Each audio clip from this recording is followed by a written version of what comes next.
Welcome back, guys. Today we're gonna see how to unlock Kraken Pool in Atlantis on Fisch Roblox. To unlock Kraken, you need to solve 5 clock wheels scattered across different locations. Each clock wheel, also called spin or roulette, must be rotated to a specific symbol. Solving each one removes the lock from the Kraken's cage. And here's what to do.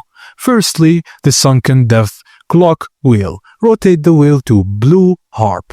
You can find it at the sunken depth area. 2. Poseidon temple clock wheel. Rotate the wheel to black Sith. 3. Zeus rod room clock wheel. You can rotate the wheel to purple moon. 4. Ethereal abyss vault clock wheel.